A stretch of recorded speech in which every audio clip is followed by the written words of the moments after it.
أعوذ بالله من الشيطان الرجيم. بسم الله الرحمن الرحيم. تبارك الذي بيده الملك وهو على كل شيء قدير.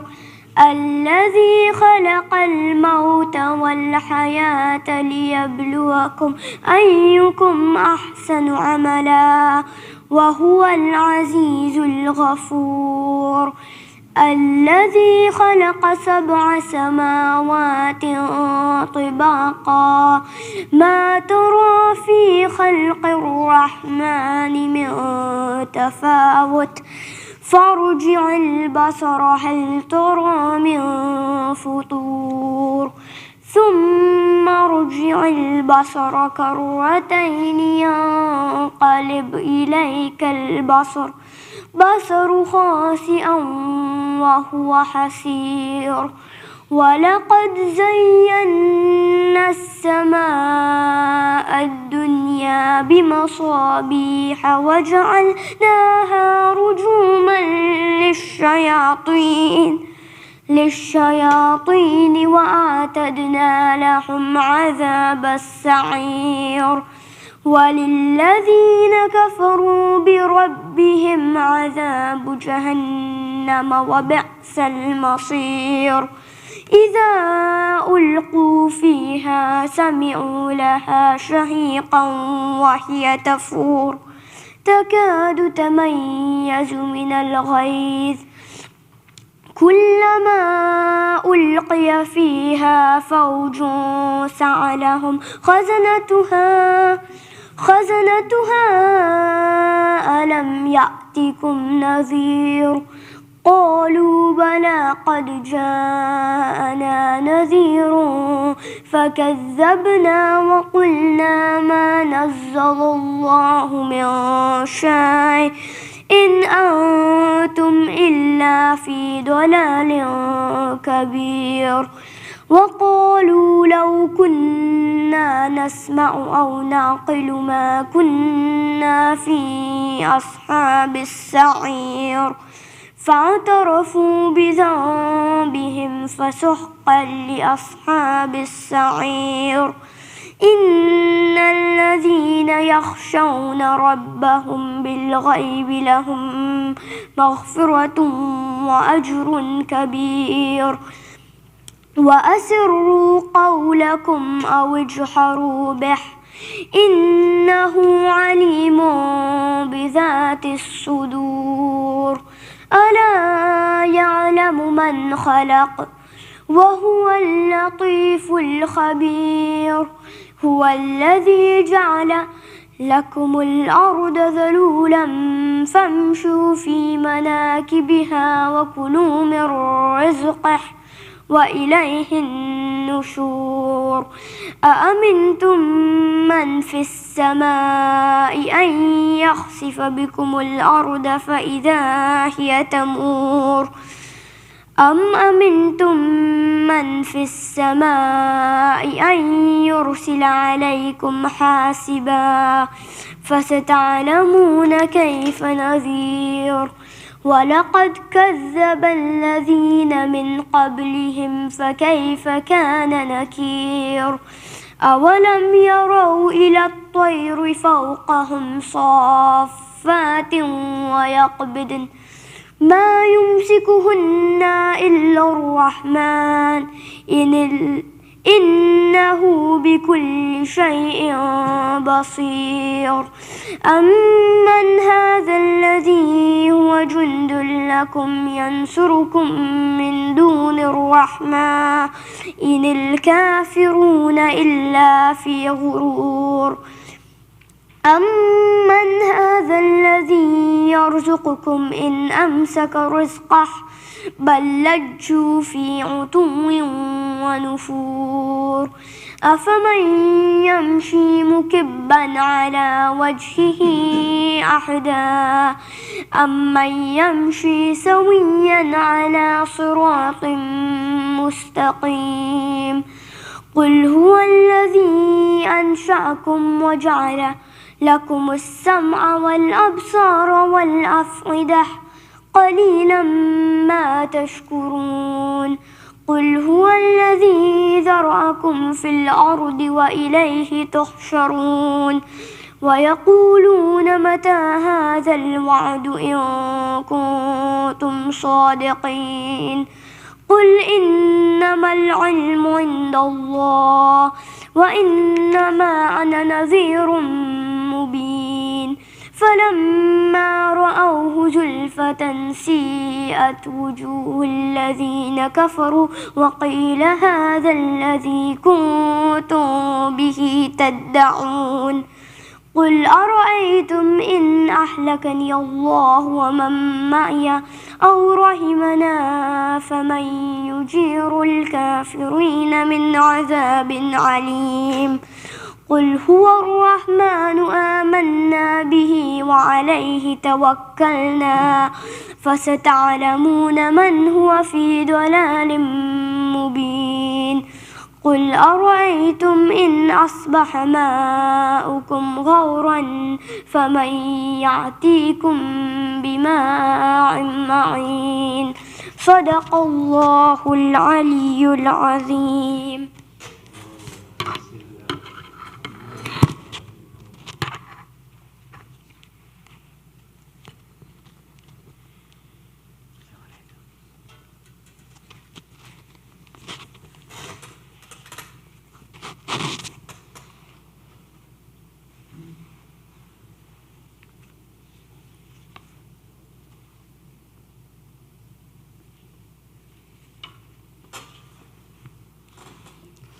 اللهم صل على محمد وآل محمد اللهم صل على محمد وآل محمد اللهم صل على محمد وآل محمد اللهم إني أسألك برحمتك التي وسعت كل شيء وبقوتك التي قهرت بها كل شيء وخضع لها كل شيء وذل لها كل شيء وبجبروتك التي غلبت بها كل شيء وبعزتك التي لا يقوم لها شيء وبعظمتك التي ملأت كل شيء وبسلطانك الذي على كل شيء وبوجهك الباقي بعد فناء كل شيء وبأسمائك التي ملأت أركان كل شيء وبعلمك الذي أحاط بكل شيء وبنور وجهك الذي أضاء له كل شيء يا نور يا قدوس يا أول الأولين ويا آخر الآخرين اللهم اغفر لي الذنوب التي تهتك الإثم اللهم اغفر لي الذنوب التي تنزل النقام اللهم اغفر لي الذنوب التي تغير النعم اللهم اغفر لي الذنوب التي تحبس الدعاء اللهم اغفر لي الذنوب التي تقطع الرجاء اللهم اغفر لي الذنوب التي تنزل البلاء اللهم اغفر لي كل ذنب أذنبته وكل خطيئة أخطأتها اللهم إني أتقرب إليك بذكرك واستشفع بك إلى نفسك وأسألك بجودك أن تدنيني من قربك وأن توزعني شكرك وأن تلهمني ذكرك اللهم إني أسألك سؤال خاضع متذلل خاشع متضرع أن تسامحني وترحمني وتجعلني بقسمك راضيا قانيا وفي جميع الأحوال متواضعا. اللهم وأسألك سؤال من استدت فاقته وأنزل بك عند الشدائد حاجته وأزم فيما عندك رغبته. اللهم عظم سلطانك ولا مكانك وخفي مكرك وزهر أمرك وغلب قهرك وجرت قدرتك ولا يمكن الفرار من حكومتك. اللهم لا أجد لذنوبي غافرا ولا لقبائه ساترا ولا لشيء من عملي القبيح بالحسن مبدلا غيرك. لا إله إلا أنت سبحانك وبحمدك ظلمت نفسي وتجرعت بجهلي وسكنت إلى قديم ذكرك لومنك علي. اللهم مولاي كم من قبيح سترت وكم من فاده من البلاء يقلته وكم من إثار مقيته وكم من مكروه دفعته وكم من ثناء جميل لست أحلا له نشرته. اللهم عظم بلائي وأفرط بسوء حالي وكسرت بأعمالي وقعدت بأغلالي وحبسني عن في بعد عملي وخدتني الدنيا بغرورها ونفسي بجنايتها ومثالي.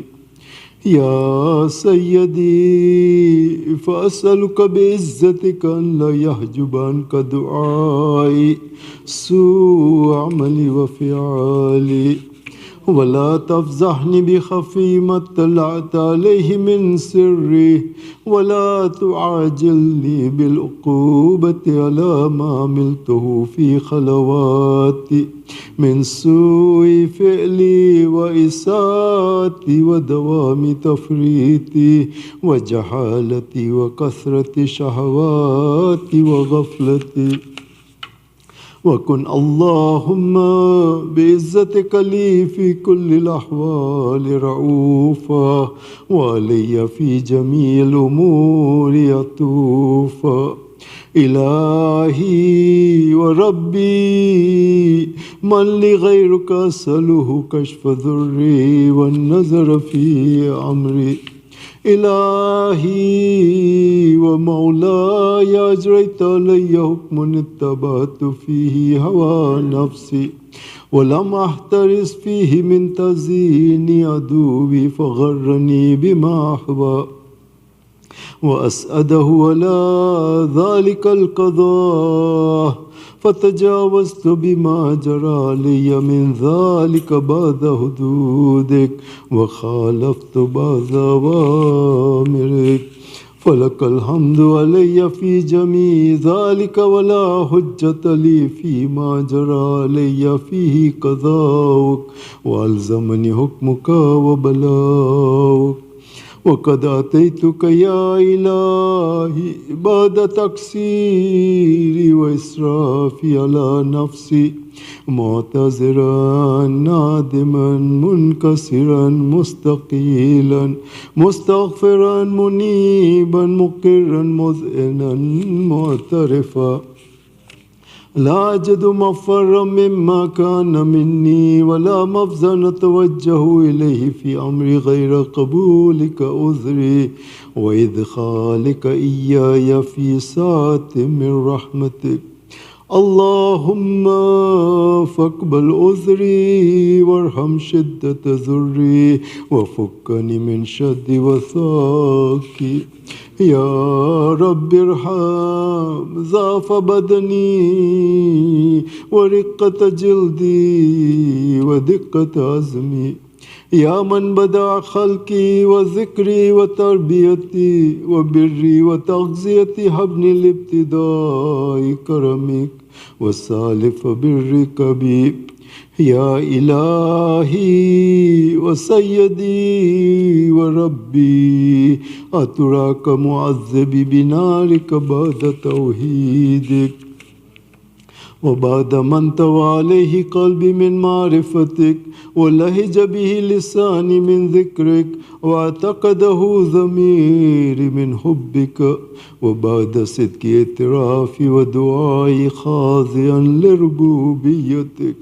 هيهات أنت أكرم من أن تضيع من ربيت أو تبعد من أدنيت أو تشرد من آويت أو تسلم إلى البلاء من كفيته ورحمت. وليت شعري يا سيدي وإلهي ومولاي أتسلط النار على وجوه خرت لعظمتك ساجدا وعلى ألسن نطقت بتوحيدك صادقا وبشكرك مادها وعلى قلوب اعترفت بإلهيتك محققة وعلى زمائر رهوت من العلم بك حتى صارت خاشية وعلى جوارها ساعت إلى أوطان تعبدك طاغية وأشارت باستغفارك مذئنة. ما هكذا الظن بك ولا أخبرنا بفضلك عنك يا كريم يا ربي وأنت تعلم ضعفي عن قليل من بلاء الدنيا وعقوباتها وما يجري فيها من المكاره على أهلها ألا أن ذلك بلاء ومكروه قليل مكثو يسير بقاء كثير مدة. فكيف احتمالي لبلاء الآخرة وجليل وقوع المكاره فيها وهو بلاء تطول مدة ويدوم مقام ولا يخفف عن أهله لأنه لا يكون إلا عن غضبك وانتقامك وسخطك وهذا ما لا تقوم له السماوات والأرض. يا سيدي فكيف بي وأنا عبدك الضعيف الذليل الحقير المسكين المستكين. يا إلهي وربي وسيدي ومولاي لأي الأمور إليك أشكو ولما من هذه الجوابك لأليم العذاب وشدته أم لطول البلاء ومدته. فلئن سيرتني للعقوبات مع أعدائك وجمعت بيني وبين أهل بلائك وفرقت بيني وبين أحبائك وأوليائك فهبني يا إلهي وسيدي ومولاي وربي صبرت على عذابك فكيف أصبر على فراقك وهبني صبرت على حر نارك فكيف أصبر عن النظر إلى كرامتك أم كيف أسكن في النار ورجائي عفوك. فبعزتك يا سيدي ومولاي أقسم صادقا لئن تركتني ناطقا لازجن إليك بين أهلها زجيج العاملين ولا أصرخن إليك صراخ المستصرخين ولا أبكين عليك بكاء الفاقدين ولا أنادينك إن كنت يا ولي المؤمنين يا غاية أعمال العارفين يا غياث المستغيثين يا حبيب قلوب الصادقين ويا إله العالمين. أفتراك سبحانك يا إلهي وبحمدك تسمع فيها صوت عبد مسلم سجن فيها بمخالفتي وذاك تعمى ذابها بمعصيتي وحبس بين أطباقها بجرمه وجريرتي وهو يزج إليك زجيج مؤمل لرحمتك ويناديك باللسان أهل توحيدك ويتوسل إليك بربوبيتك يا مولاي فكيف يبقى في العذاب وهو يرجو ما سلف من حلمك ورأفتك أم كيف تؤلمه النار وهو يعمل فضلك ورحمتك أم كيف يهركه لهيبها وأنت تسمع صوته وترى مكانه أم كيف يشتمل عليه زفيرها وأنت تعلم ضعفه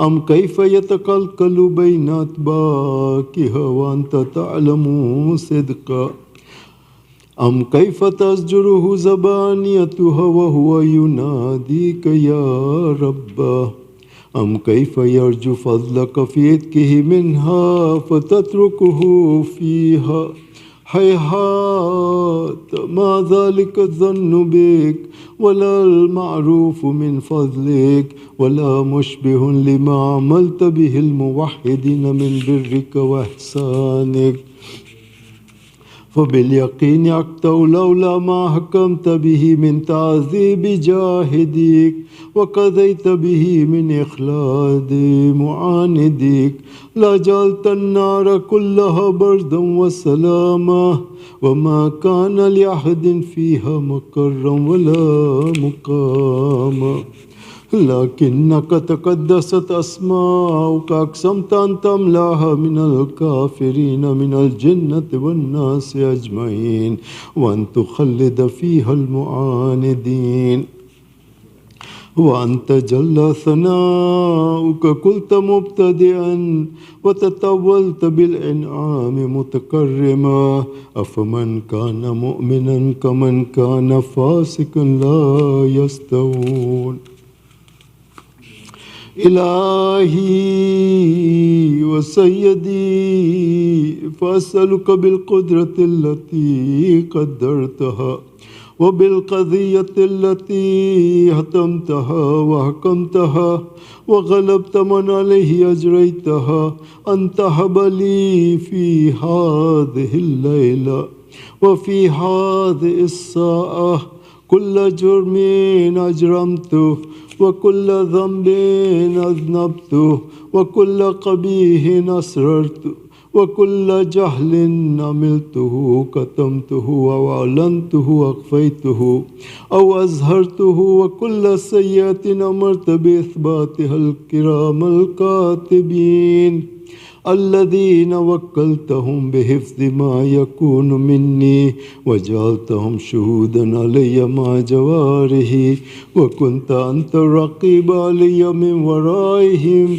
والشاهد لما خفي عنهم وبرحمتك أخفيته وبفضلك سترته وأن توفر حظي من كل خير أنزلته أو إحسان فضلته أو بر نشرته أو رزق بسطته أو ذنب تغفره أو خطأ تستره يا ربي يا ربي يا رب يا إلهي وسيدي ومولاي ومالك ركي يا من بيده ناصيتي يا عليما بذري ومسكنتي يا خبيرا بفقري وفاقتي يا ربي يا ربي يا رب أسألك بحقك وقدسك وعظم صفاتك وأسمائك أن تجعل أوقاتي من الليل والنهار بذكرك معمورا وبخدمتك موصولة وأعمالي عندك مقبولة حتى تكون أعمالي وأورادي كلها وردا واحدا وحالي في خدمتك سرمدا. يا سيدي يا من عليه معولي يا من إليه شكوت أحوالي يا ربي يا ربي يا رب قوي على خدمتك جواره واشدد على العزيمة جوانه وهب لي الجد في خشيتك والدوام في الاتصال بخدمتك حتى أسرع إليك في ميادين السابقين وأسرع إليك في المبارزين وأشتاق إلى قربك في المشتاقين وأدنو منك دنو المخلصين وأخافك مخافة الموقنين واجتمع في جوارك مع المؤمنين. اللهم ومن أرادني بسوء فارد ومن كادني فكد واجعلني من أحسن عبيدك نصيبا عندك وأقربهم منزلة منك وخصهم زلفة لديك فإنه لا ينال ذلك إلا بفضلك. وجد لي بجودك وعطف علي بمجدك واحفظني برحمتك واجعل لساني بذكرك لهجا وقلبي بحبك متيما ومن علي بحسن إجابتك وقلني عثرتي واغفر لي زلتي فإنك قضيت على عبادك بعبادتك وأمرتهم بدعائك وزمنت لهم الإجابة.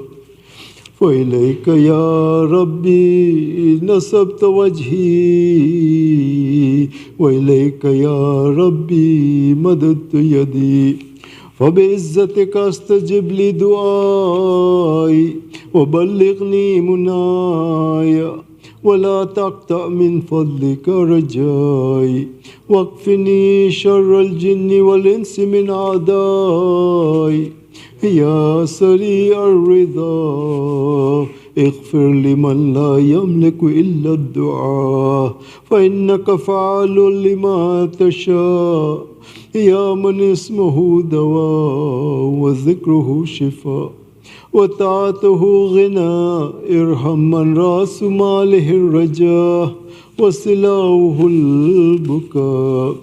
يا سابغ النعم يا دافع النقم يا نور المستوحشين في الظلم يا عالما لا يعلم صل على محمد وآل محمد وافعل بي ما أنت أحلو وصلى الله على رسوله والأئمة الميامين من آله وسلم تسليما كثيرا.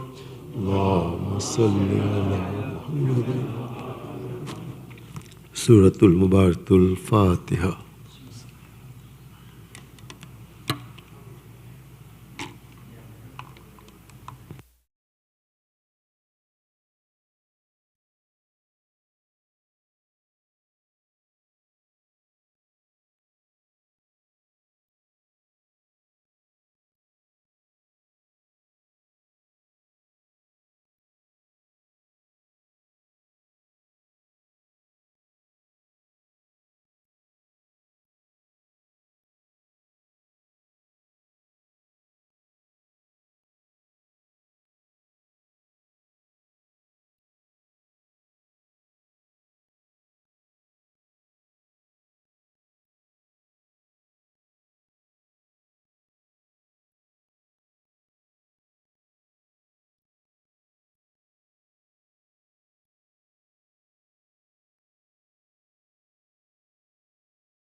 إن الله وملائكته يصلون على النبي يا أيها الذين آمنوا صلوا عليه وسلموا تسليما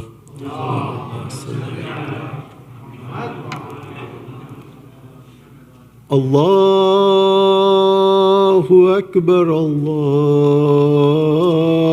أكبر الله أكبر الله أكبر أشهد أن لا إله إلا الله أشهد أن لا إله إلا الله أشهد أن محمدا رسول الله أشهد أن محمدا رسول الله أشهد أن أمير المؤمنين عليا ولي الله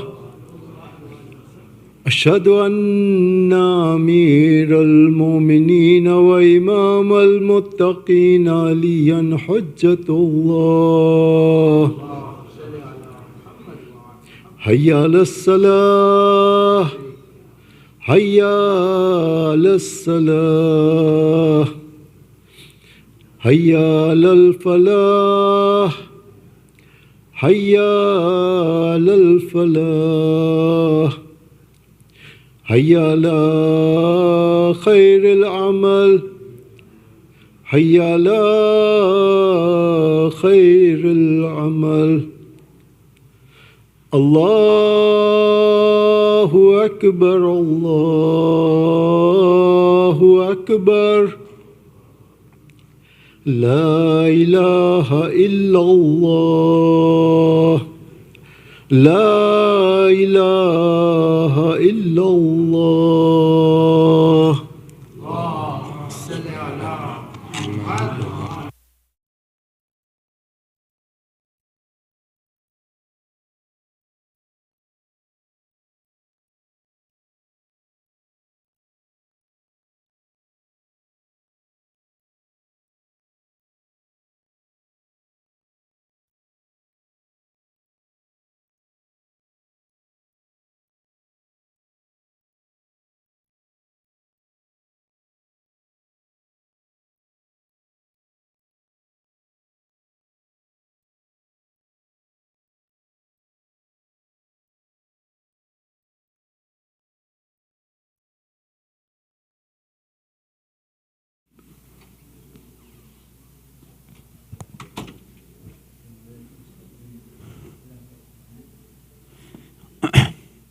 أعوذ بالله السميع العليم من الشيطان اللعين الرجيم. بسم الله الرحمن الرحيم.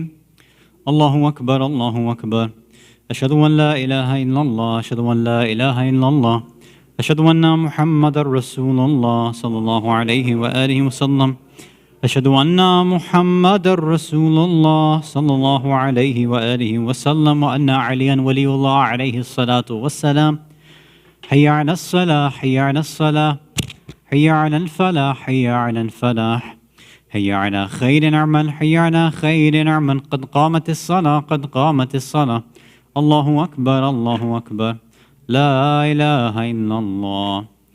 أستغفر الله من كل ذنب وأتوب إليه إنه كان توابا. الله أكبر. أعوذ بالله من الشيطان الرجيم. بسم الله الرحمن الرحيم. الحمد لله رب العالمين الرحمن الرحيم مالك يوم الدين. إياك نعبد وإياك نستعين اهدنا الصراط المستقيم صراط الذين أنعمت عليهم غير المغضوب عليهم ولا الضالين. بسم الله الرحمن الرحيم. إنا أعطيناك الكوثر فصل لربك وانحر إن شانئك هو الأبتر. الله أكبر.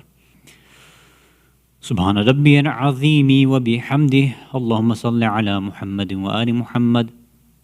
سمع على لمن حمد. الله أكبر. سبحان ربي الأعلى وبحمده. اللهم صل على محمد وآل محمد. الله أكبر. أستغفر الله ربي وأتوب إليه. الله أكبر. سبحان ربي الأعلى وبحمده. اللهم صل على محمد وآل محمد. الله أكبر. بحول الله وقوته أقوم وأقعد وأركع وأسجد. بسم الله الرحمن الرحيم.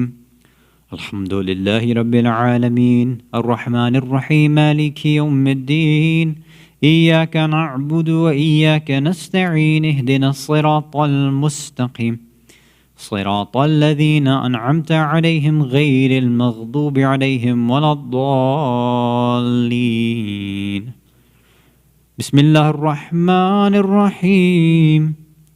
قل هو الله أحد الله الصمد لم يلد ولم يولد ولم يكن له كفوا أحد. كذلك الله ربنا. الله أكبر. اللهم صل على محمد وآل محمد وعجل فرجهم. اللهم اجعل عواقب أمورنا خيرا. اللهم صل على محمد وآل محمد وعجل فرجهم. الله أكبر. سبحان ربي العظيم وبحمده. اللهم صل على محمد وآل محمد. سمع الله لمن حمده. الله أكبر. سبحان ربي الأعلى وبحمده. اللهم صل على محمد وآل محمد. الله أكبر. أستغفر الله ربي وأتوب إليه. الله أكبر. سبحان ربي الأعلى وبحمده. اللهم صل على محمد وآل محمد.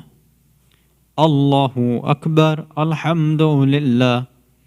أشهد أن لا إله إلا الله وحده لا شريك له وأشهد أن محمدا عبده ورسوله. اللهم صل على محمد وآل محمد. بحول الله وقوته أقوم وأقعد وأركع وأسجد. سبحان الله والحمد لله ولا إله إلا الله. سبحان الله والحمد لله ولا إله إلا الله. سبحان الله والحمد لله ولا إله إلا الله.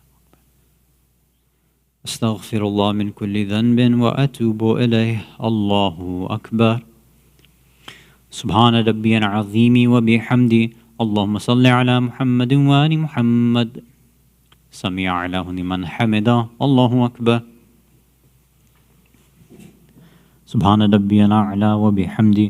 اللهم صل على محمد وآل محمد. الله أكبر. أستغفر الله ربي وأتوب إليه. الله أكبر. سبحان ربي الأعلى وبحمده. اللهم صل على محمد وآل محمد وعجل فرجهم. إلهي وسيدي ومولاي فاغفر لي ذنوبي بحق محمد وآله الطاهرين. الله أكبر. بسم الله وبالله والحمد لله.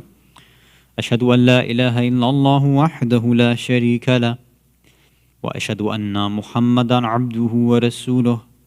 اللهم صل على محمد وآل محمد. السلام عليك أيها النبي ورحمة الله وبركاته. السلام علينا وعلى عباد الله الصالحين. السلام عليكم ورحمة الله وبركاته. السلام عليكم ورحمة الله. الله أكبر. الله أكبر. الله أكبر. لا إله إلا الله. بسم الله الرحمن الرحيم. إن الله وملائكته يصلون على النبي يا أيها الذين آمنوا صلوا عليه وسلموا تسليما. اللهم صل على محمد. اللهم صل على محمد وآل محمد. اللهم صل على محمد وآل محمد وعجل فرجهم.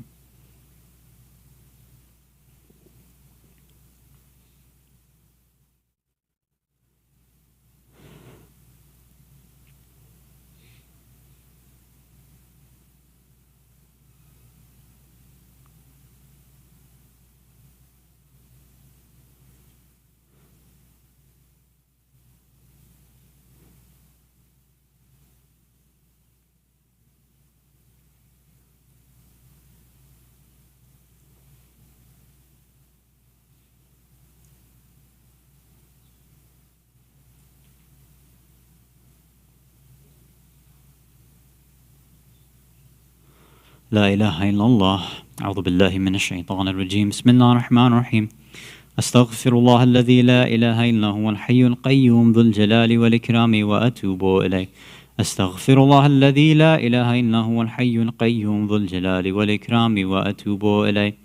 أستغفر الله الذي لا إله إلا هو الحي القيوم ذو الجلال والإكرام وأتوب إليه. اللهم صل على محمد وعلى آله.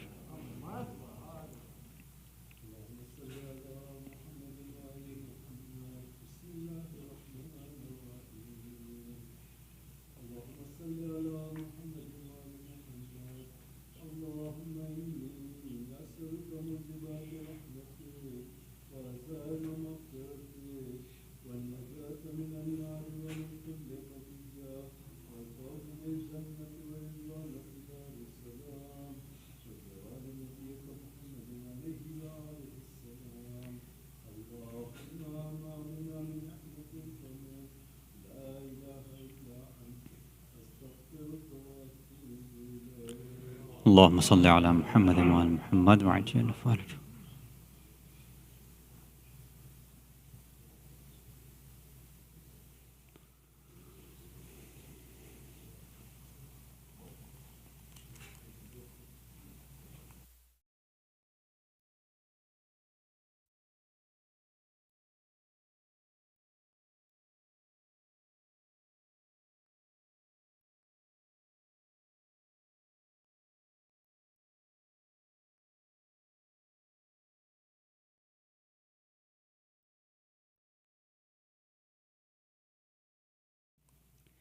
Mu'mineen, mu'minat, just a reminder, for the first 10 nights of Dhul Hijjah, there's a highly recommended salah between Maghrib and Isha on these first 10 nights. It's 2 rakat.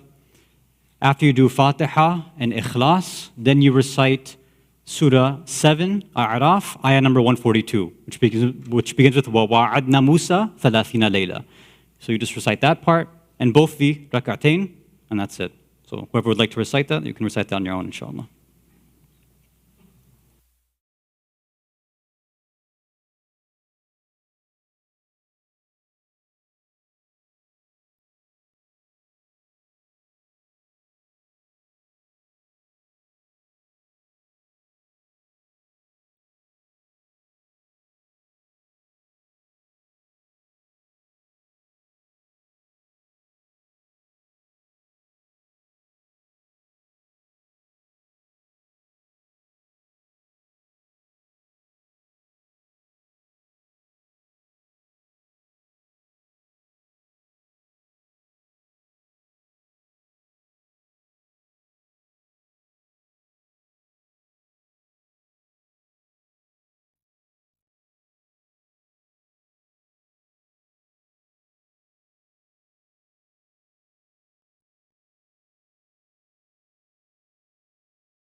أعوذ بالله السميع العليم من الشيطان اللعين الرجيم. بسم الله الرحمن الرحيم.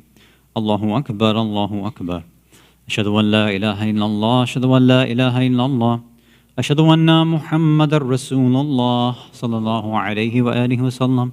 أشهد أن محمد رسول الله صلى الله عليه وآله وسلم وأن عليا حجة الله عليه الصلاة والسلام.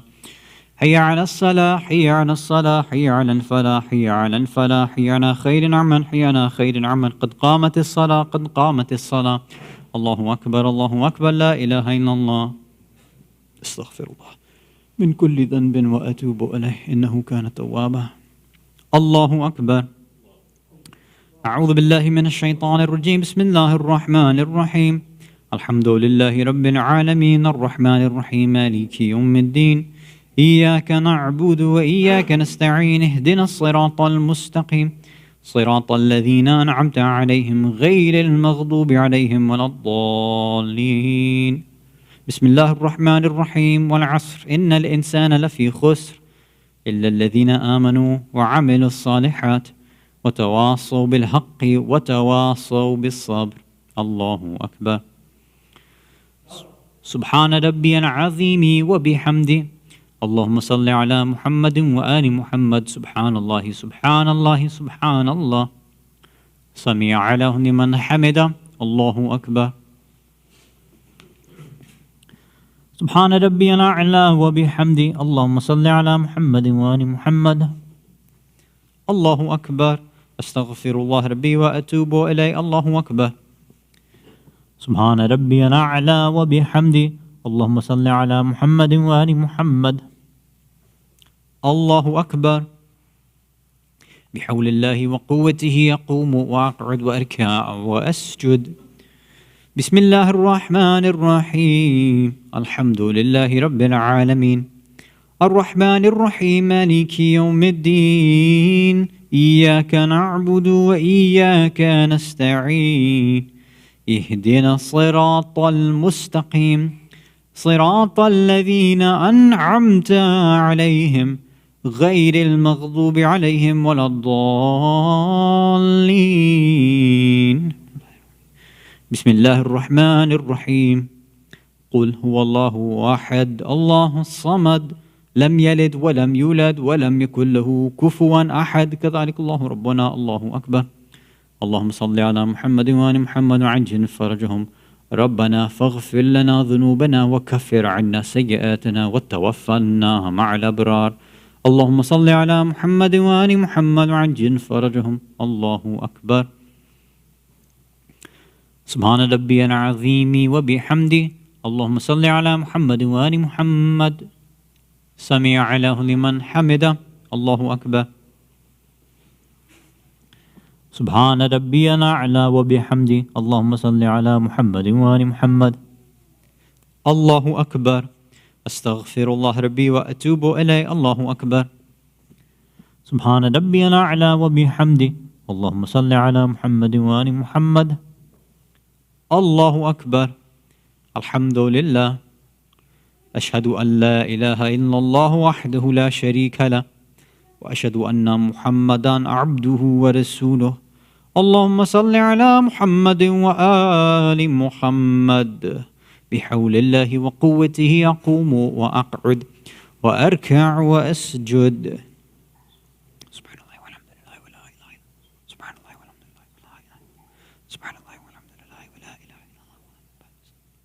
استغفر الله من كل ذنب وأتوب إليه. الله أكبر. سبحان ربي العظيم وبحمده. اللهم صل على محمد وآل محمد. سمع له لمن حمد. الله أكبر. سبحان ربي الأعلى وبحمده. اللهم صل على محمد وآل محمد. الله أكبر. استغفر الله ربي وأتوب إليه. الله أكبر. سبحان ربي الأعلى وبحمده. اللهم صل على محمد وآل محمد. الله أكبر. بحول الله وقوته أقوم وأقعد وأركع وأسجد. سبحان الله والحمد لله ولا إله إلا الله. سبحان الله والحمد لله ولا إله إلا الله. سبحان الله والحمد لله ولا إله إلا الله. أستغفر الله من كل ذنب وأتوب إليه. الله أكبر. سبحان ربي العظيم وبحمده. اللهم صل على محمد وآل محمد وعجل فرجهم. سميع الله لمن حمده. الله أكبر. سبحان ربي الأعلى وبحمده. اللهم صل على محمد وآل محمد. الله أكبر. أستغفر الله ربي وأتوب إليه. الله أكبر. سبحان ربي الأعلى وبحمده. اللهم صل على محمد وآل محمد وعجل فرجهم. إلهي أنت كما نحب فاجعلنا كما تحب. الله أكبر.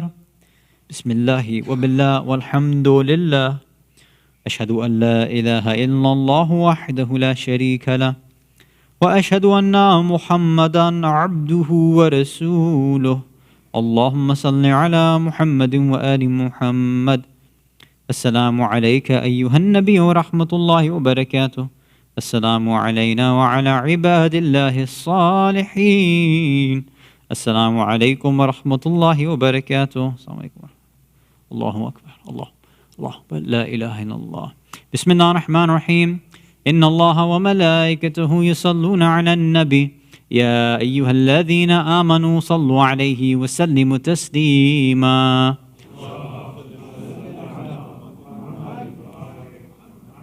اللهم صل على محمد وآل محمد. اللهم صل على محمد وآل محمد وعجل فرجهم.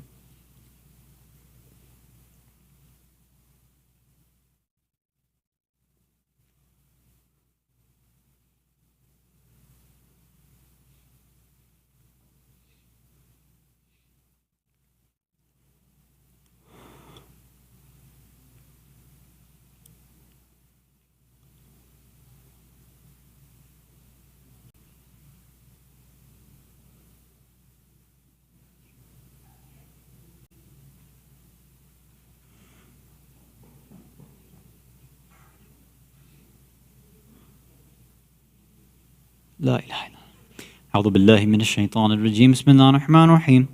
أستغفر الله الذي لا إله إلا هو الحي القيوم ذو الجلال والإكرام وأتوب إليه. أستغفر الله الذي لا إله إلا هو الحي القيوم ذو الجلال والإكرام وأتوب إليه. أستغفر الله الذي لا إله إلا هو الحي القيوم ذو الجلال والإكرام وأتوب إليه.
Bismillahir Rahmanir Rahim.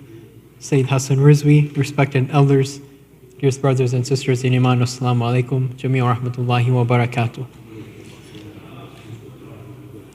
Surah Fatiha is requested for all marhumin listed on the screen as well as all other marhumin. Surah Mubarak al-Fatiha.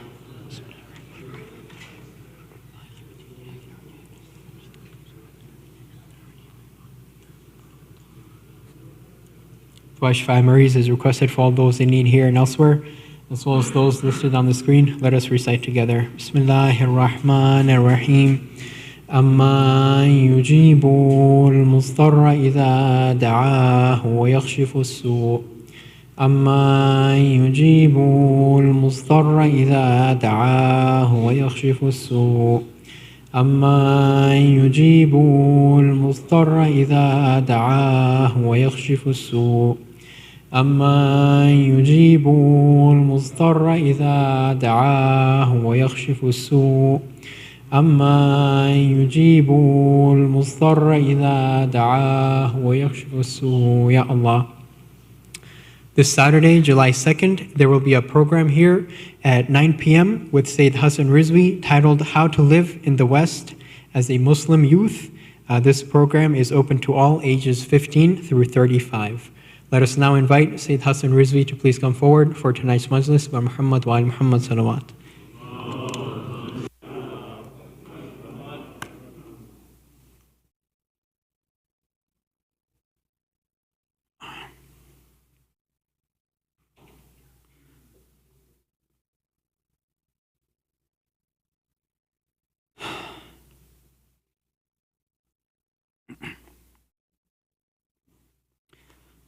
رحم الله من قرأ الفاتحة بعد الصلوات. اللهم صل على محمد وآل محمد.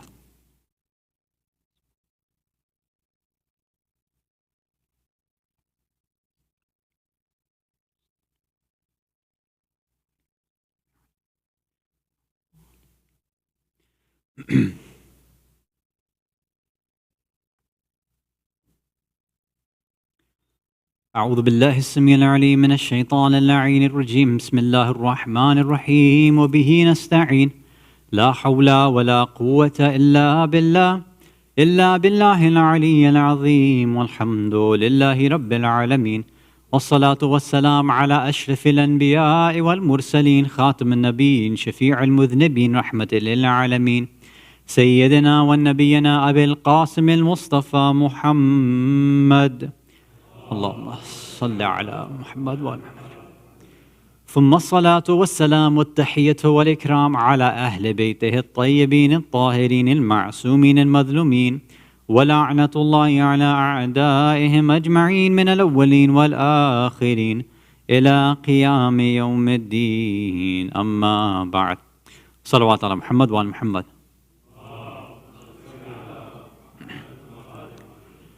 Mu'mineen, mu'minat, brothers and sisters in Islam and Iman, Assalamu alaikum wa rahmatullah wa barakatuh. We had one question on Slido left over last week, which has nothing to do with the topic. A person asked what my favorite cookie is.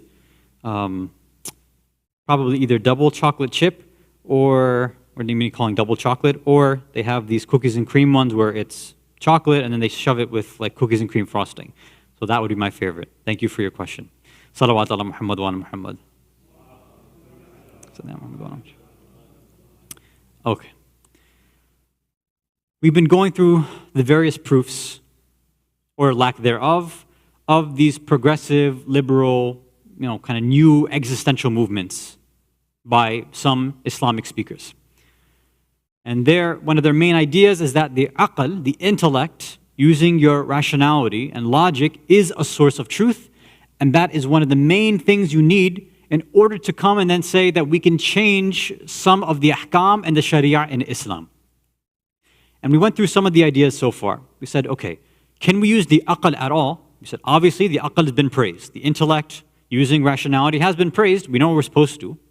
Well, can we use it in the Quran, on the Quran hadith? We said, yeah. When God says, that I have a hand, or I have a throne, or I have a head, or a face, some things like this, our aql tells us, no, don't take that literally, because it's impossible for God to. have a face or any sort of body part. So yes, we do use it. Now the question is, do we use this everywhere in every single place? And what we said is that no, there are limits. And one of the limits is that it's more about the language we use. The idea is when somebody says they're giving you a rational argument, in fact, it's not actual rationality. It's not being logical or reasonable. It's something else that they're really doing behind the scenes. So, and we talked about how people a lot of times will say, here, let me give you a rational argument. And it's very, very faulty, right? I gave the example last week of somebody saying, well, Surah Jum'ah is in the Quran, so that means it's wajib. Like, no, just because there's a name of a surah in the Quran doesn't make something wajib, right? That's obviously a very, terrible argument. We mentioned a little bit a few nights ago where some people will simply take a few ahkam and then try to make a definite sort of Islamic ideology out of it, right? So we talked about the idea of masjid or masajid in the context of the hadith and the whole story about Imam al-Jawad alayhi salatu wasalam. Allahumma salli ala Muhammad wa ala Muhammad. And that, we have some riwayat mentioning the fada'il and the benefits and the virtues of a masjid, but we also have other riwayat saying that, look, any place where God is remembered, the whole earth, every place where you are getting closer to Allah, you're remembering the Ahlul Bayt, that's also a masjid. So we have to understand both of these, right? We can't just take half measures in that sense. So the three types of faulty logic, we did two of them last week, which I'll refresh our memories, and then we'll do the last one tonight, inshallah. A common thing that people say is, this makes sense. This is common sense. Everybody knows that so-and-so is the truth. And what the problem is there is that they think that just because a lot of people in a certain area happen to believe something, automatically that makes it rational, that makes it logical. And we gave examples where, no, that's clearly not the case. We gave, obviously, the ayah of Quran, which says, do not follow the majority, because the majority, throughout history, have been in error. Right? If it's the idea that the majority have this hold on the truth, then clearly Muslims would be in the wrong, and Shias would be in the wrong, and practicing Shias would be in the wrong, because we're not in the majority, right? So no, you don't just follow the majority like this. We talked about how in politics and in sociology, this is known as the democratic or social theory of morality. That you just grab a bunch of people, whatever the majority of those people say, that's what is correct and right. Like, well, that clearly doesn't make sense, because if that's the case, then you go back to any place, previously in time, we talked about, the European and American enslavement of, black people and Africans. The majority thought it was fine. That doesn't make it fine. We talked about the, German idea of the idea that Aryans are the superior race. The majority of Germans believe that, as not just Germans, but many others. Even many Iranians, or the Persians at that time, they believed this idea too. Just because they believed it and it was a majority, a whole country, doesn't make it true. We talked about here. In the West, the idea is cousin marriages are wrong. It's gross, it's incorrect. Now, you may not like it personally, that's fine, but it doesn't mean that it's immoral or it's illogical or irrational. And especially because if you're only going to focus on one part of the world and discount the rest, you're being unfair. If in the whole rest of the world and all of the East, people are still, getting married to first, second, third cousins, and they see no issue with it whatsoever, then how can you automatically say that, no, it's rational to say that cousin marriages are wrong and immoral and disgusting? If you don't want to do it, that's your choice, fine. But you haven't given a rational reason. All you're doing is appealing to, statistics and the majority of people in a certain area that say they don't like it. That does not equate to being rational and logical. So this was the first reason. And the second faulty logic or misinformed type of reasoning is when somebody says they're being logical or rational, but it's actually selfish desires and motives that they have. Right? So we talked about, I gave the example where, especially, kids will do this too, where, we talked about when you give, you have two pieces of candy or food or whatever, and you have one child who wants the bigger piece, right, over their sibling. So they'll say, I don't think they like that shape. Why don't you give me this one, right? So we'll make up whatever reasoning is necessary so that we benefit, right? So it makes sense to us. We do that all the time. So the Quran talks about that too, right? People, they don't end up following the truth. They end up following their own conjecture. They end up following guesswork. And in reality, it's their tahwal anfus, their desires of their nafs. And the nafs, will obviously, because look, all humans want to be rational. We want to be moral. We want to be good. So one of the tricks that the nafs plays is that I'm going to make you think you're being rational I'll give you some false justification so that it seems like you're right. Although if you were really being honest with yourself, if you weren't engaging in self-deception, then you would know, you know what, deep down, I actually love this and I want this, and I'm making up excuses just to get to it. So this is a very difficult thing to really see. Somebody from the outside might be able to tell, but for our own self, sometimes it's very, very difficult, right, to see that we're actually being selfish and we're not being rational and logical. We gave the story of Alama Hilli and the fact that when he saw that in deriving a fatwa about well water and taking out najasat from a well, he made sure to take out his selfish, beneficial motives from the equation, just so that he can pass a fatwa. Right? This is the way that our ulama approach it. And so we ask the question that, okay, for us, as we're looking at traditional, orthodox, conservative Islam, and then we're looking at this progressive, liberal, modern Islam and their ideas, am I looking at their rational proofs that they're offering for both sides? Or deep down, am I saying one of these ideas, one of these sides is actually more beneficial to me? If one side says that it's okay to shave, is that more beneficial to me? Do I want to shave and I'm just looking for that excuse now? Or in one side says, shaking hands with non-mahram is okay. Well, is that beneficial to me? Is that why I believe in it? One marja that I'm looking for says that, yeah, you can eat crab and lobster, and I'm dying for crab and lobster. So let me go hunt for a marja that says so. Are you doing it based on the truth or the fact that you want to, enjoy yourself at Red Lobster? What are you doing? So you have to be honest with yourself and trying to figure that out. So those were the two reasons we went through of faulty logic. We'll go through the last one tonight, inshaAllah ta'ala. If you can recite a salawat ala Muhammad wa ali Muhammad.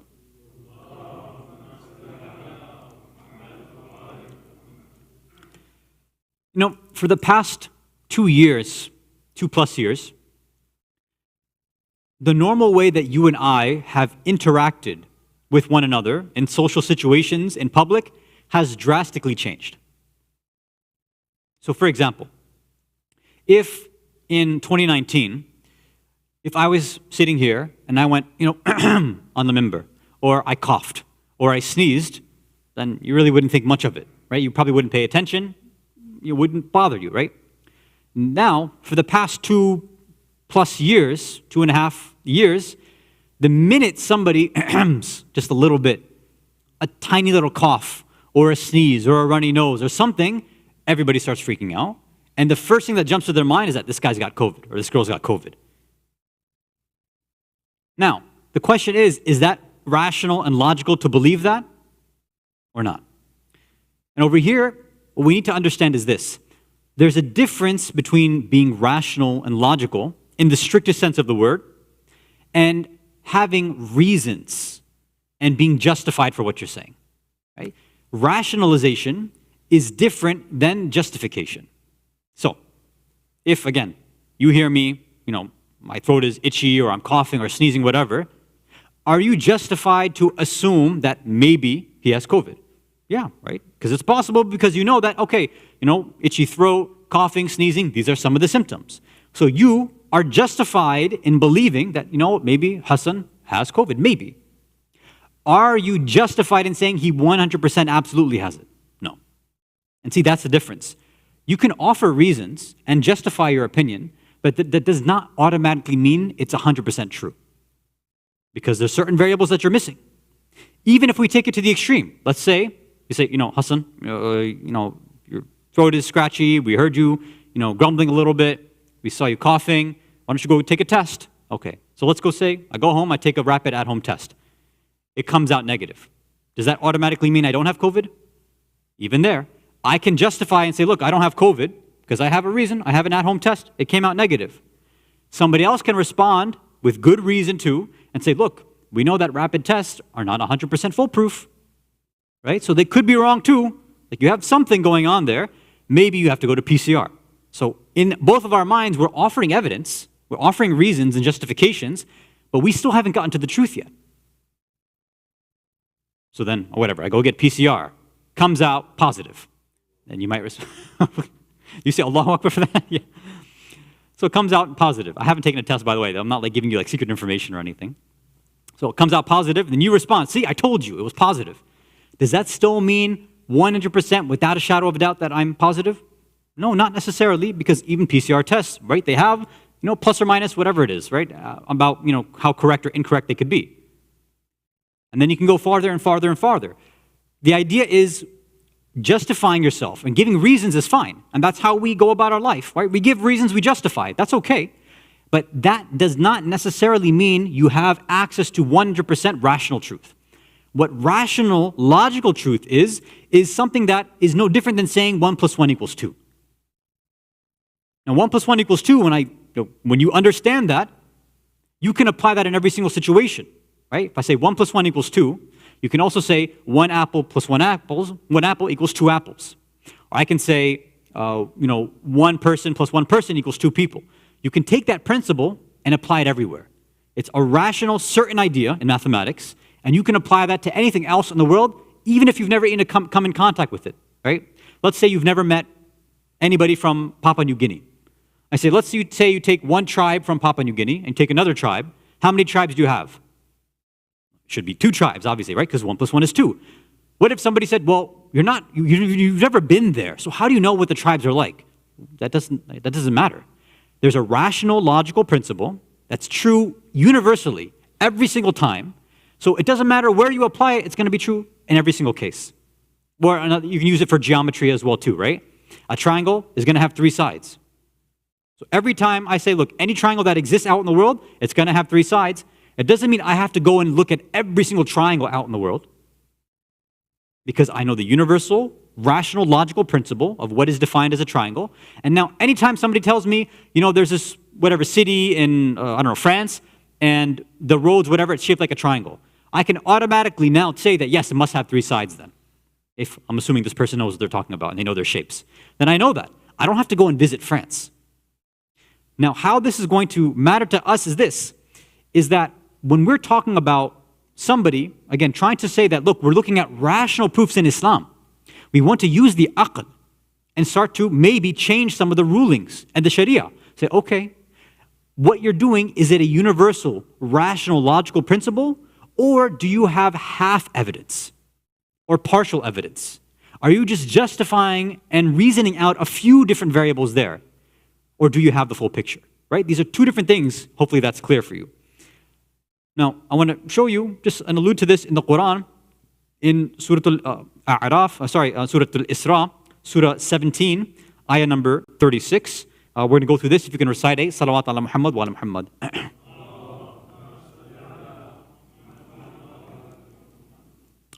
Over here, Allah says, Bismillah ar-Rahman ar-Rahim, وَلَا تَقْفُ مَا لَيْسَ لَكَ بِهِ الْعِلْمِ. Do not do qafa, do not follow, don't pursue things that you don't have ilm of. And the way the Mufassirin say is, look, if you don't have the full picture, don't start making conclusions based on that. Don't start acting like a PhD if all you've got is, like bachelor's information or less than that. And that's what a lot of us end up doing, right? We rush to make a conclusion and a judgment just based on, 1 or 2 pieces of information. Allah continues, Inna sam'a wal basara wal fu'ada, without a doubt, sam', hearing, basar, seeing, fu'ad, and even your heart, kullu ulaika kana anhu mas'ula. Every single one of those things, right? Your hearing, your seeing, and your hearts, every single thing will be questioned on the Day of Judgment. We're going to be questioned based on what we understand. So we have to be very, very careful here. Now, the connection between these ayat is that since we know that on the Day of Judgment, on Yawm al-Hisab, when Allah's like, all right, time to do your accounting. The same way you would do tax accounting and stuff like that here too. If you ever get audited, they're going to start questioning every little purchase, every little expense, everything you have there. What's your reason? Do you have proof for this? The same exact thing, according to the Quran and our ulama, same thing will happen to us. Hey, you decided, you went out and you said that Islam is pro-choice. Okay, what's your reasoning for that? You say Islam believes my body, my choice. What's your reasoning? Do you have reasoning in the Quran for that? Do you have hadith from the Ahlul Bayt? Do you have, any proofs from ulama and scholars? Do you have your own rational and logical reasoning, which is strong? Do you have any of those things? And on the other side too, somebody who says, no, Islam is, not pro-choice, it's pro-life. Like same way. Do you have reasoning for that too, from the Quran and Ahlul Bayt, or no? What is it? Any position that we want to take, we could be questioned for. And that questioning might be severe, it might be easy, depending on, the rest of our a'mal. So there's almost a warning here that if you want to take a position, if you want to start talking about things and expressing yourself like everybody's doing right now, post, overturning of Roe v. Wade, and all these other issues that we're facing right now because of the social media open nature of Islam at this point, right? Anybody who has access to the internet now has access to an opinion, and they want to share that opinion. However foolish and dumb it might sound, they're just going to share it because they think, I have the right to an opinion. Like, yeah, you have the right and the ability to talk. It doesn't mean that everything that comes out of your mouth is actually intelligent, right? That's not the way it works. You might think you're being rational, but when we actually examine it, no. You don't actually have any good reasoning for what you're saying.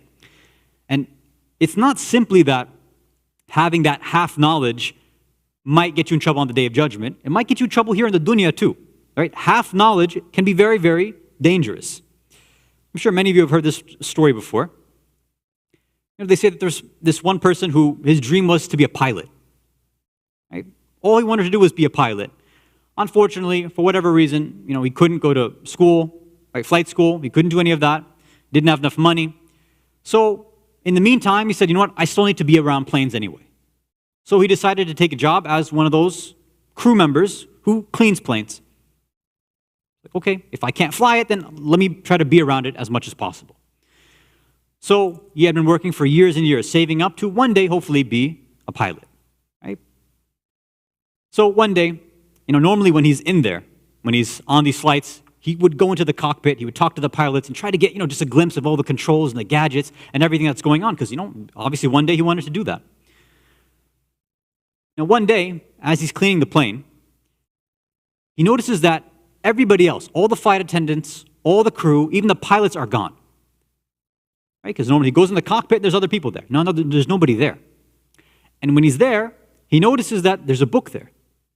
It says, How to Fly a Plane, Part 1. He says, okay, awesome. He says, I want to do this. I can't afford the class. Well, the book is right here. The manual is right here. How difficult can it be? Let's see. So he opens up. Says, okay, to start the engines, first hit, these buttons. Says, okay, nobody here. Let me try it out. Let's see. He starts playing with those buttons, and the engines start. It's like, okay, that was easy, not so difficult. I don't need to go to school for that. All right, fine. He says, okay, then to get the plane moving, use this rudder or use this lever. So, okay, I can do that too. So he pushes that forward. He starts flipping through pages and pages. He's like, all right, all this stuff, I don't need all this. Now the plane is moving. Engines are on, plane's going forward. He's like, all right, now I just got to lift off. Right? This is really simple. He says, okay, in order to lift off, hit this button, pull this back, and then that's it, you'll be in the air. He says, okay. So he pushes the button, pulls the lever, and he takes off.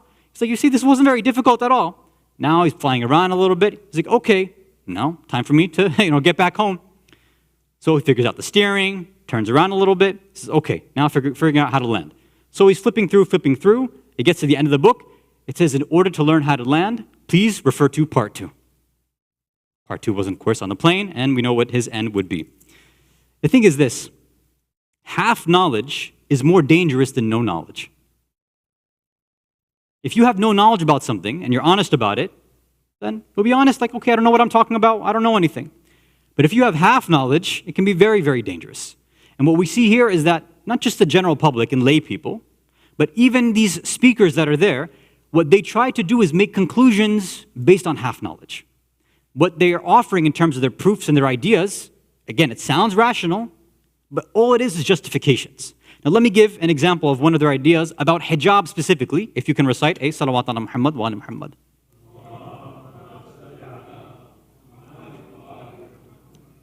So I'm sure many of you have, if you follow any of these progressive liberal existential movements, you know that many of them say that hijab is not wajib. That's their opinion.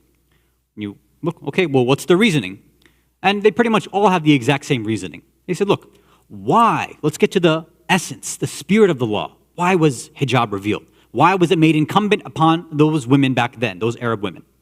And they look in the Quran, they look on the rules, the reasons for revelation, asbab and nuzul. They look at the history, and basically they say, look, the women of that time were being harassed when they went out in public, right? They would, back then, they didn't have, sometimes you didn't have access to private bathrooms, so you would go like, in the middle of the desert. And some women would be harassed in public when they would try to, go to the bathroom in the middle of in a public area. Not the public in front of everybody, like the bazaar, but, they would try to find some area away from everybody. They'd try to cover themselves up, but then men would come and harass them. Or when even women would come out of the masjid, sometimes some of the men would harass them as well. So they say, look, these are why these ayat were revealed, because women were being harassed based on the fact that they didn't have this sort of outer covering. And they said once the outer covering came on, then this was a sign to people that, hey, now because they are part of the Islamic fold, they're Muslim women, they're protected, etc., we can't go and harass them. They see that's the spirit and the reason for the law. So then they say, let's apply it to today. Do people go around harassing people if they don't have a scarf on their head? Like, no, that doesn't really happen. So, because that reason doesn't apply here, we're not living in these barbaric Arab times anymore, then the hijab won't apply anymore. You see, the reason for hijab was physical protection, right, of a woman's body, of her privacy. You don't need that anymore. We have private bathrooms, right, so a woman doesn't have to worry about that. When she goes out in the street in public, she's not going to be harassed like they were back then. So because the reason doesn't exist, because that harassment doesn't exist, then it doesn't apply. Right? This is generally the reasoning that they give. Right? And you can see that they have their papers online, so you can see that this is the evidence they offer. But here's the problem. As usual, this is just half of the story. They're working off half of the variables. Remember the other night we were talking about when you want something to be rational and logical, you're trying to give a claim or an argument, it's got to be coherent. It has to be consistent. What you're saying has to work with every other idea that you believe in too. Right? We talked about with this hadith story about, right, the Imam saying, according to the hadith that the Imam said, if you remember from the other night, the Imam said the reason you can't, when a thief is caught, the reason you don't cut off the hand is because the hand needs to go down for sujood, and places for sujood, the masajid, belong to Allah. You can't cut a part that belongs to Allah. Right? That was the reasoning from the hadith. We said, okay, but then how do you explain the fact that when a thief is caught the second time, the ruling for Sunnis and Shias both is that you have to cut their left foot, at least the top part, which means their toe is not there. The toe is one of the masajid, the places of sujood. So now that supposed reasoning the Imam gave goes out the door. So if you want to believe in the ruling that a thief caught the second time has to get their left foot cut, and you also want to believe in the story that the Imam gave this reason that you can't cut the hand off because of, it belongs to God, these stories can't work together. They contradict one another. The story and the other fatwa of cutting the foot, they don't work. So you can't hold both of those beliefs simultaneously. And if you do, then of course this is a case of cognitive dissonance, and I'm not going to explain what that is. I think if you know, you know. Now here's the problem with this idea of this progressive, liberal understanding of hijab. They say the reason for hijab is physical protection of the woman. They were being harassed then. That's the reason for hijab. Because the reason's not here anymore, we can do away with hijab being wajib. Say, okay, sure. If that's a reason, hold on to that for a second. Let's look at some of the other rules in Islam and see if it's consistent and it holds up. We know basically the rules, or at least what was mentioned in the rules in the past for hijab, right? In front of non-mahram, right? Hijab needs to be worn, right? In all situations, okay. Now what about if a woman is at home with just her maharam, right? Just like her father and brothers. Does she have to wear hijab? No. Okay, fine. Now somebody might say, see, our reasoning still applies here because there is no fear from, father or brother or other relatives like that, right? Or women or whatever. Okay, fine. So now another question or another thing. When a woman is offering salah, she's praying namaz, does she have to cover up? Does she have to observe hijab or no? What's the ruling? If a woman is even by herself, there's nobody else there, does she have to observe hijab when she's reciting namaz? Come on, you guys know your fiqh, right? Yeah, of course. A woman has to observe hijab. And there's a slight disagreement between some maraji about whether the bottom of the feet or the whole foot needs to be covered. Forget that. They all at least agree that the hair, which is the major, disagreement among these progressives and traditional scholars, they agree that has to be covered. And this is mentioned in Ruwayat. It's very clear that it has to be covered. So now, hold on a second. If there's no other person in the room, hijjah and namaz, salah is only you and Allah, right? If you're by yourself, it's just you and Allah. Then is there any fear physically for the woman now? No. So now this progressive or liberal, they have to answer. How can you come up with this spirit of the law that hijab is about physical protection for a woman if even she's at home praying by herself, she still has to wear it? You see, there's no consistency in their argument. Now, the only way they can stick to their fatwa is if they toss that idea down the drain. Or they say, well, that's something different. Like, of course, now it's convenient for you, you can toss whatever you want out. But the idea is now you've lost that consistency. What you've done, or what these speakers are doing, is they're taking half-truths, half information, some of the variables, and they're presenting that. They're saying, look, let me show you these things. I'll show you how to fly. So, okay, but can you land too? No, you can't. You can't safely land, and that's the problem. When we're going about these discussions, we need to do the exact same thing, right? You want to enter in the discussion about abortion? No problem. Do you actually have all the information in front of you? Nearly every single conversation, without exaggeration, every single conversation that I've had so far with people about abortion, right? What's Islam's stance? What is our stance right now, post, overturning of Roe v. Wade? Whether it's actual the fiqhi understanding, what is the ahkam of the maraji, like Sayyid Sistani, hafidhahullah, nobody I've talked to has understood his opinions. Everybody's gotten it wrong. I'm telling you, not one person has explained his rulings properly. Not one. Even the speakers, or so-called speakers or scholars that I've talked to, they don't even understand his rulings, which shows you what kind of speakers and scholars they are. That's a different story. So that's one. Is the Islamic perspective, people don't know it, but they want to enter into the discussion. Say, okay, now let's just say somebody knows the fiqh. No problem. Do you understand the politics? Do you understand exactly what Roe v. Wade was? Do you understand who was involved, what was the majority opinion and the dissenting opinion and what they said there? Do you understand what happened in the new case that overturned Roe v. Wade and what happened there? I mean, it's funny, for example, people say, now that it's been overturned, abortion is illegal everywhere. Like, no, that is not what happened. That's not the conclusion of it. If you want to speak on this, at least keep yourself informed. Now, if all you're going to do is follow a bunch of long Twitter threads or TikToks and things like that, then yeah, go ahead, follow this biased information. Everybody out there, both conservatives and liberals, everybody that's commenting on it, well, when I say everybody now, I'm exaggerating. The vast majority of people who are commenting on this have half information in both the Islamic arena and the political arena. And the points that are brought up, those are the points that we need to discuss. How do you inform your decision about this? First, you need to know your Islam, and then you get to the politics and figure out, okay, now that I know both of these things, now I can enter into the discussion. And that's why, so for our discussion, the session on Saturday night, inshallah, it's not just going to be a monologue. I'm not just going to sit there and tell you what the rules are and tell you, what you believe. We're going to do something a bit more interactive. What we're going to do is we're going to separate the room into 5 different sections, 5 corners. We're going to have, and some of you have seen this, if you followed this idea of street epistemology, it's going to follow that same model. So we're going to have all these 5 different sections. One section will be labeled strongly agree, one section slightly agree, one side neutral, one side slightly disagree, and one side strongly disagree. We're going to give an idea like, okay, I believe in the principle of my body, my choice. And we're going to say, go into whatever corner you want. You go into your corner, and then we'll go one by one to each group and see if you can defend your position. And we're going to go little by little. Everybody's going to be able to say whatever they want on all these different things. We're going to talk about that. We're going to talk about the political thing. We'll go through all these points, and we'll see when we're presenting our arguments, do they actually hold up to scrutiny or not? Or are we just saying things because we've heard it quoted by a bunch of political pundits or famous speakers or people who use TikTok and social media and all this kind of stuff too? So inshallah, hopefully that's what we'll be able to achieve Saturday night, inshallah. And also, just so it's clear, so Saturday night, the program officially is 9 p.m., but we will be meeting here for Jama'at as well. So again, the program is designed for people who are between 15 to 35. Now, we're going to be talking about sensitive topics. So parents, if you're having your kids that are younger come, just know we're going to be talking about these contemporary issues.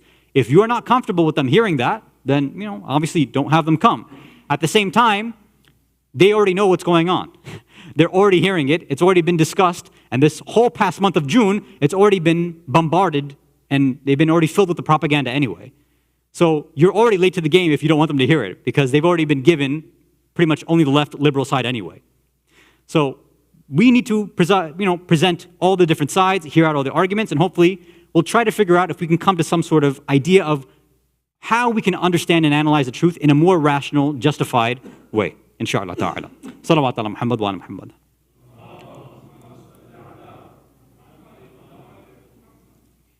This idea of justification has been something that's happened throughout history among all the prophets, imams. Go back to Saqifa.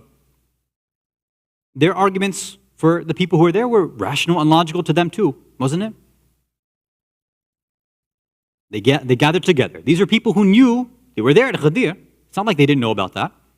They were there when the Prophet said, after me is Ali. They knew all of this. But you see, even after that, they gathered together in Saqifa, giving these nonsensical arguments. Oh, Imam Ali is too young. Huh? He's too young now? Was he too young to sleep in the Prophet's bed?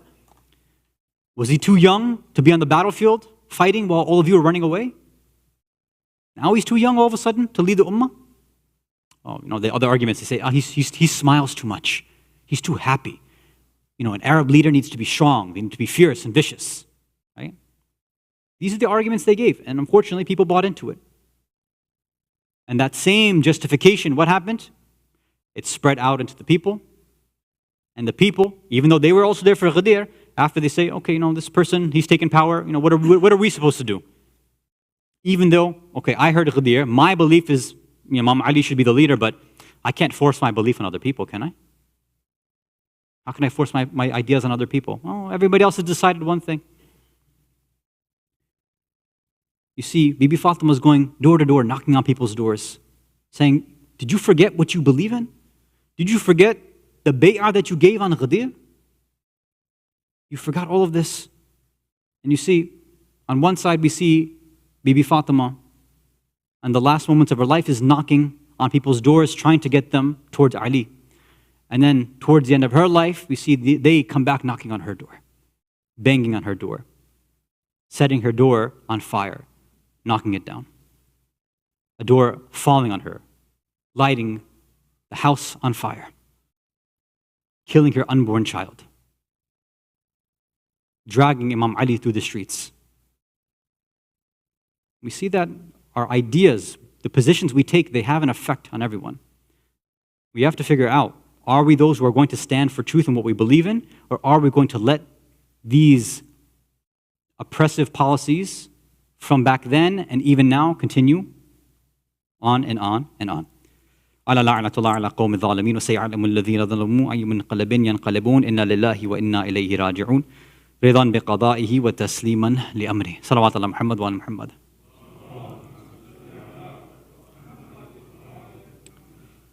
Let's jump to our quiz now, inshallah.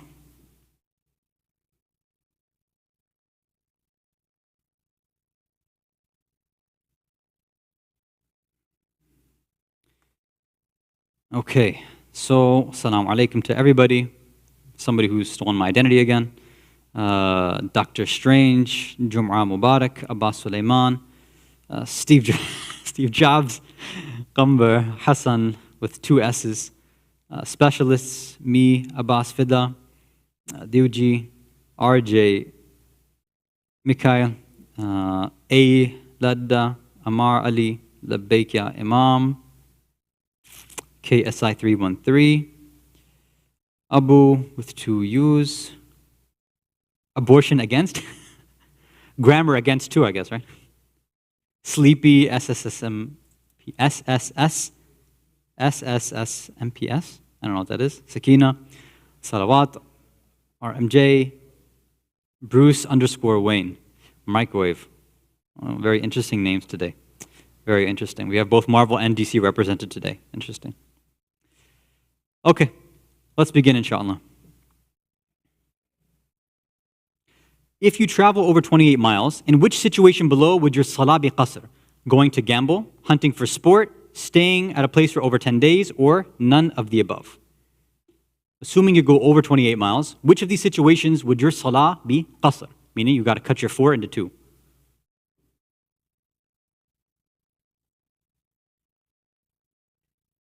So the majority of you got it right. It is none of the above.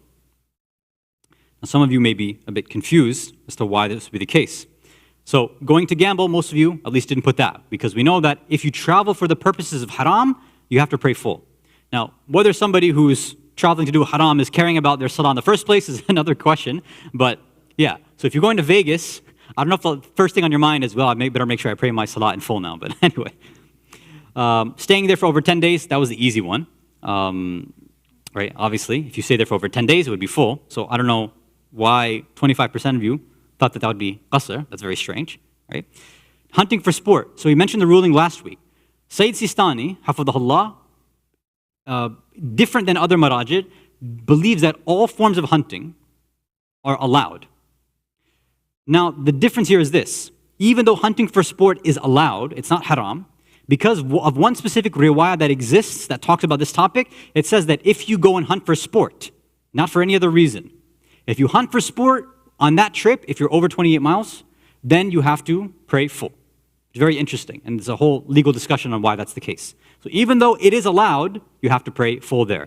Now, if you're hunting for food, if you're hunting and you sell that meat, so if it's for eating, drinking purposes, well, you're not drinking, hopefully you're not drinking the blood of these animals, but eating the meat or like selling, the parts, whatever, then those are different. Those, you still pray qasr then. That's like a normal situation. But just for hunting for sport, it's an exception to the rule, right? And that's why there's a legal discussion. So that's why it ends up being none of the above. Okay, next question. Who got married on the first of Dhul Hijjah? Adam and Hawa, Rasulullah and Sayyidah Khadija, Imam Ali and Sayyidah Fatima, or all of the above, alayhimu salatu wassalam.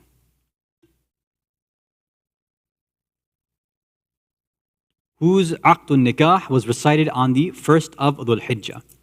At least the famous opinion. Most of you got this right. It was Imam Ali alayhi salam and Sayyidah Fatima alayhi salam. Asant.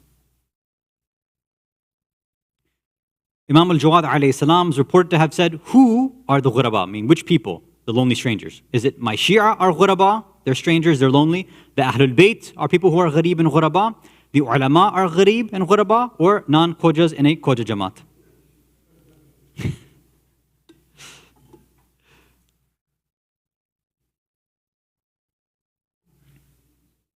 So there's a tie over here. It looks like his Shias, half of them got the wrong answer. No, he said, al-ulama ghuraba, hum al-ghuraba. Their ulama are strangers. Why? Because the ulama, people who have a deep knowledge, are surrounded by people who have pseudo-knowledge and half-knowledge. Right? So these ulama who don't have social media are being shut out by all these speakers and celebrities who have half-knowledge and are spreading all this misinformation, unfortunately. Last question. Which country is hosting 2022 FIFA World Cup? Japan, Qatar, Russia, and France. And by the way, let me tell you something that triggers me. Stop saying Qatar, please. Please stop saying Qatar. It's Qatar, okay? We know how to speak Arabic. All of you know, you've been taught to pronounce it. Don't say Qatar. Don't say Iraq. Don't say Iran. We know how to pronounce these things, right? Have a little pride in your pronunciation, please. So nobody ever in front of me ever say Qatar, ever again. Especially if you... I'm not going to go into that, right? Qatar, right? I'll forgive you if you don't get the ta properly. That's fine, right? But don't say Qatar either. Don't say that too, right? So of course the majority of you get that right. Why wouldn't you get that right? Yeah. Okay, asant. So congratulations, salawat. 4 out of 4 and 24 seconds, really good. Actually, all of you, all 5 of you, all of them, you got 4 out of 4, which is good.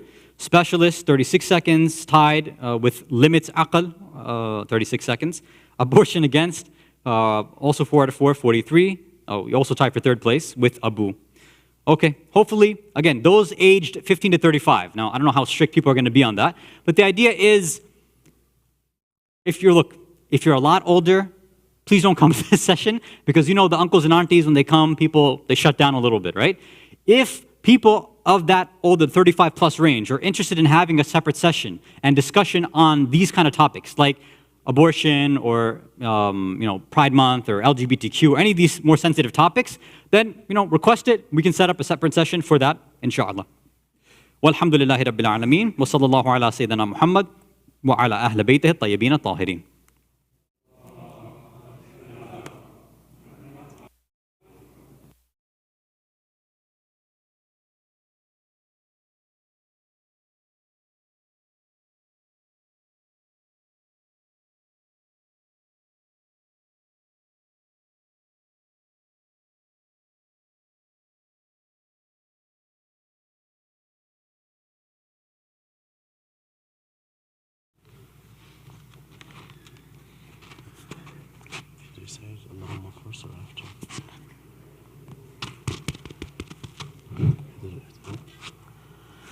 السلام عليك يا رسول الله. السلام عليك يا أمير المؤمنين. السلام عليك يا فاطمة الزهراء. السلام عليك يا حسن المجتبى. السلام عليك يا وارث آدم صفوة الله. السلام عليك يا وارث نوح نبي الله. السلام عليك يا وارث إبراهيم خليل الله. السلام عليك يا وارث موسى كليم الله. السلام عليك يا وارث عيسى روح الله. السلام عليك يا وارث محمد حبيب الله. السلام عليك يا وارث علي أمير المؤمنين ولي الله. السلام عليك يا ابن محمد المصطفى. السلام عليك يا ابن علي المرتضى. السلام عليك يا ابن فاطمة الزهراء. السلام عليك يا ابن خديجة الكبرى. السلام عليك يا ثار الله وابن ثاره والوتر الموتور. أشهد أنك قد أقمت الصلاة وآتيت الزكاة وأمرت بالمعروف ونهيت عن المنكر وأطعت الله ورسوله حتى أتاك اليقين. فلعن الله أمة قتلتك ولعن الله أمة ظلمتك ولعن الله أمة سمعت بذلك فرضيت به. يا مولاي يا أبا عبد الله، أشهد أنك كنت نورا في الأصلاب الشامخة والأرحام المطهرة، لم تنجسك الجاهلية بأنجاسها ولم تلبسك من مظلمات ثيابها. وأشهد أنك من دعائم الدين وأركان المؤمنين. وأشهد